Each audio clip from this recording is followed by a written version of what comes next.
सबसे पहले मेरी पूजनीय माताएं, मेरी बहनें, मेरे पिता तुल्य बुजुर्ग और मेरे वो युवा क्रांतिकारी साथी जिनकी ललकार से आज सरकारों के पसीने छूट जाते हैं, सभी को क्रांतिकारी जय भीम। बाबा साहब डॉक्टर भीमराव अंबेडकर जी के चरणों में नमन करते हुए और हमारे सभी महापुरुषों के चरणों में नमन करते हुए आज जिन साथियों ने ये कार्यक्रम आयोजित किया, सबसे पहले तो वो बधाई के पात्र हैं। और ये कोई आज नहीं किया आपने, नजफगढ़ की धरती को, डाबरखेड़ा की धरती को मैं नमन करता हूँ। आप लोगों ने वास्तव में बदलाव करके दिखाया है। और 2016 में जब सपना चौधरी वाला विवाद हुआ था, आपके पड़ोस में ही रहा करती थी वो, उस समय नजफगढ़ ने मेरा पूरा साथ दिया और मैं आपको दिल से सैल्यूट करता हूँ, छोटे से लेकर बड़े तक। ये एक बदलाव की मुहिम चल रही है। इस बदलाव की मुहिम का हिस्सा बनने के लिए हमें छोटे छोटे बच्चों को साथ लेना पड़ेगा। मेरे साथ आए हुए अखिल भारतीय भीमसेना के राष्ट्रीय प्रभारी अनिल तंवर, स्टूडेंट विंग भीमसेना हरियाणा के प्रदेश अध्यक्ष यमन गुड्डा और बहुजन समाज पार्टी के पूर्व लोकसभा प्रभारी गुड़गांव प्रताप कदम जी, इन्होंने भी आपके साथ मिलकर के वो संघर्ष को अंजाम दिया है कि जैसे हर एक बच्चा बुजुर्ग युवा गलियों में निकल के समाज को जागरूक करने का प्रयास करता है, काम करता है। क्योंकि ये सिर्फ चंद लोग नहीं है जो ये काम को कर रहे हैं, जो ये चंद काम कर रहे हैं, ये सिर्फ चंद लोग नहीं है। ये एक्चुअल में क्या है कि हर एक व्यक्ति अपने आप में एक बहुत बड़े एटम बम के बराबर की ताकत रखता है।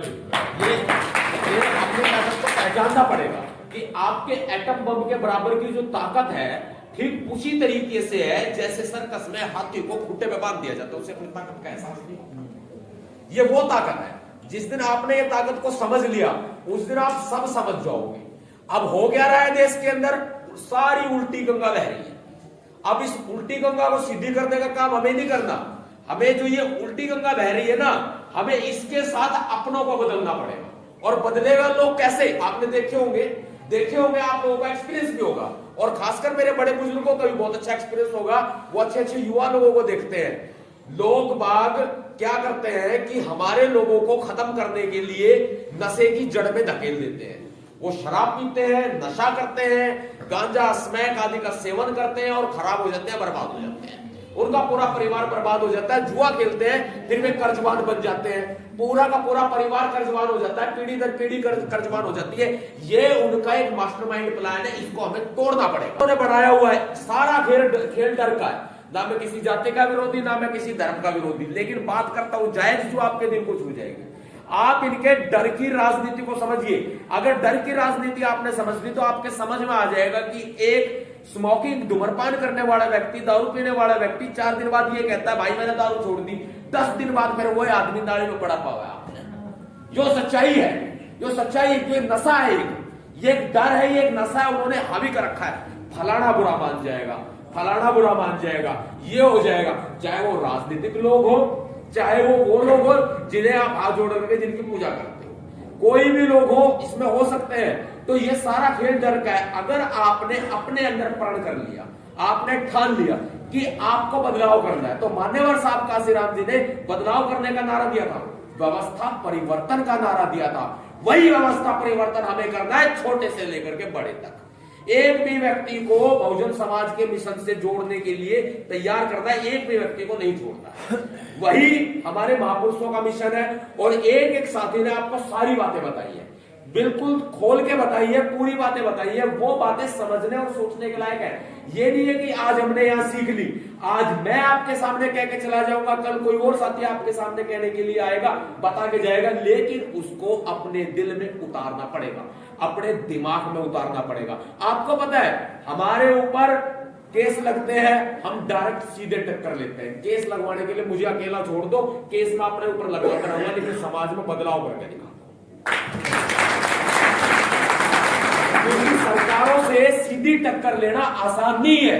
हम लोग सुबह 8 बजे, 7 बजे, 6 बजे सुबह की बात बता रहा हूं, अपने रजाई में सो रहे होते हैं, गुलाटियां मार रहे होते हैं। और आरएसएस के लोग क्या करते हैं, सुबह 4 बजे पार्क में पहुंच जाते हैं और पार्क में उनकी कैडर लगते हैं। चलते चलते वो कैडर लगाते हैं, उनसे कुछ सीखने को मिलता है, सीखना चाहिए। आप उनसे भी सीखे, दुश्मनों से भी सीखे। सबसे बड़े दुश्मनों से सीखने की वाली बात है, आप लोगों को अगर गुलाम बनाया है तो ये सदियों पुरानी गुलामी है, ये ऐसे खत्म नहीं हो सकती, चंद मिनट के लेक्चर से खत्म नहीं होगी। अपने दिमाग में बैठाना पड़ेगा, अपने दिल में बैठाना पड़ेगा, क्योंकि हम तो वो लोग हैं जो दुश्मनों के दिमाग में और अपनों के दिलों पर राज करते हैं। यहां से कैसे निकालेंगे?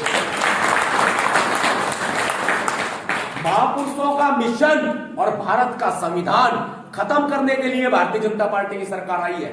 पूरे 95 इयर्स जो है वो हो चुके हैं आरएसएस की स्थापना को। इनका लक्ष्य है 100 साल पूरे होने पे पूरा मनुवादियों का राज लाया जाए। सारा झगड़ा राज का है, सारा झगड़ा गुलामी का है, सारा झगड़ा हमें गुलाम बनाए रखने के लिए सिर्फ और सिर्फ उन लोगों का है कि चंद लोग हमारे ऊपर राज करें, गुलामी करें, अत्याचार करें।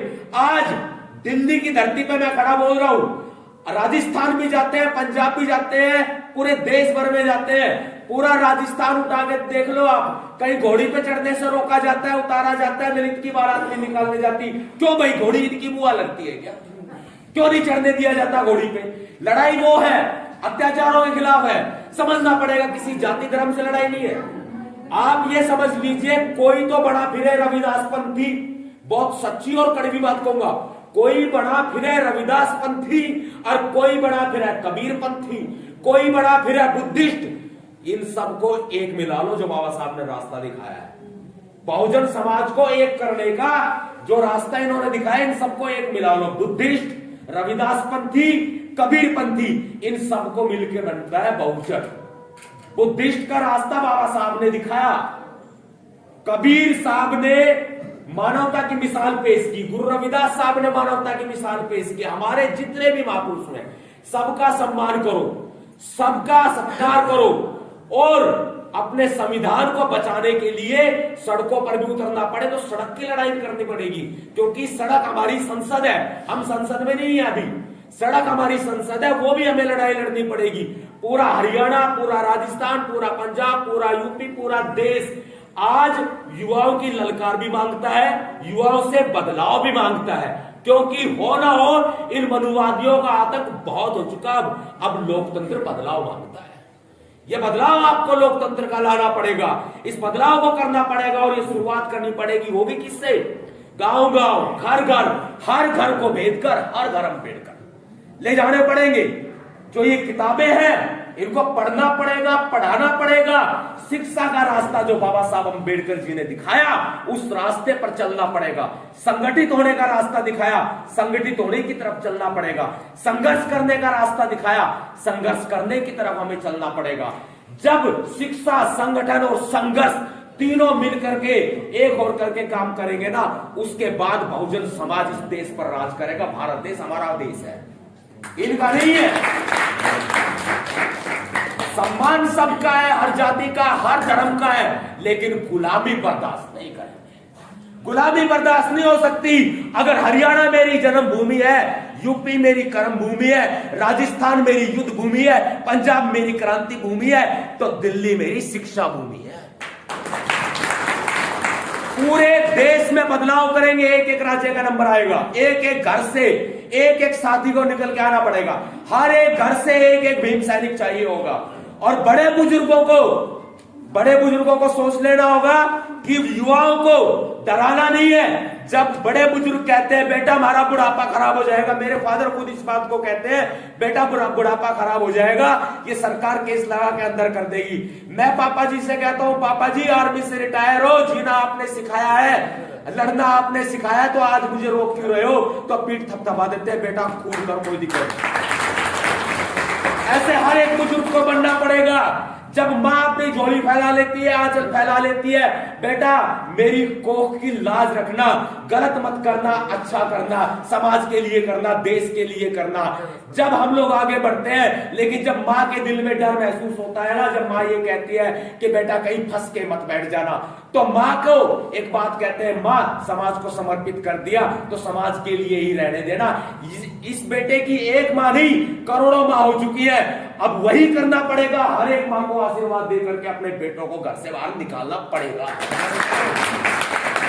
हर एक बहन को ये ना समझे कि बहन कमजोर है, हर एक बहन को अपने आत्मसम्मान की रक्षा के लिए, अपने स्वाभिमान की रक्षा के लिए हर एक बहन को जरूरत पड़ी तो फूलन देवी भी बनना पड़ेगा। भारत का संविधान रक्षा करने के लिए तैयार बैठा हुआ है। भारत का संविधान बचाने के लिए हम तैयार बैठे हैं। और बहनों को एक काम और करना पड़ेगा कि भाई जा, मनुवादियों की बैंड बजानी हमने सीखी है, संविधान की रक्षा करनी है आपको, आपको देश की रक्षा करनी है, आपको समाज की रक्षा करनी है, अपनी बहन की लाज बचानी है, अपनी बहन की इज्जत बचानी है। आगे बढ़, अपने भाइयों को हौसला हमारी बहनों को देना पड़ेगा।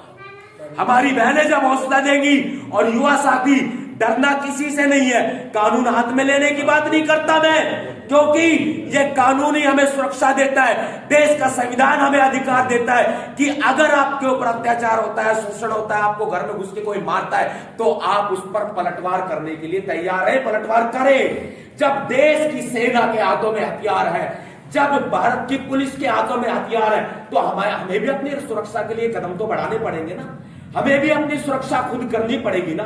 तभी महापुरुषों के रास्ते पर चलते हुए हर एक भीम सैनिक को, हर एक युवा को फौलाद बनना पड़ेगा, हर एक युवा को मैदान में उतरना पड़ेगा, वरना सोते तो मुर्दे भी हैं। मुझे भरोसा है कि ये मेरा समाज सोया हुआ नहीं है, ये समाज जागा हुआ है। बस फर्क सिर्फ इतना है, जब कोई घटना होती है ना, जब कोई घटना होती है तो उसके बाद ऐसे उबलते हैं जैसे दूध में उबाल आता है, और ऐसे बैठ जाते हैं जैसे गुब्बारा फूट जाता है। हमें ये नहीं करना, हमें हर तरीके से अपने समाज के लिए जब भी कोई अत्याचार हो, शोषण हो, तभी नहीं, हर एक दिन, हर एक घंटा समय निकालो, और समाज के लिए हमें समय देना पड़ेगा। एक एक बच्चे को हमें भीम सैनिक तैयार खड़ा करना पड़ेगा, चाहे वो बाबा साहब के बुद्धिज्म का रास्ता हो, चाहे हमारे कबीर साहब का रास्ता हो, चाहे गुरु रविदास जी का रास्ता हो, लेकिन सिर्फ बाबा साहब अम्बेडकर जी ने जो मिशन बता दिया, गुलामी का रास्ता, ये जंजीरें अगर तोड़नी है तो सारी जातियों का मिला करके एक बहुजन को स्थापित करना पड़ेगा। जय भीम, जय भारत, नीला सलाम, जय संविधान, बहुजन समाज जिंदाबाद, भीम सेना जिंदाबाद।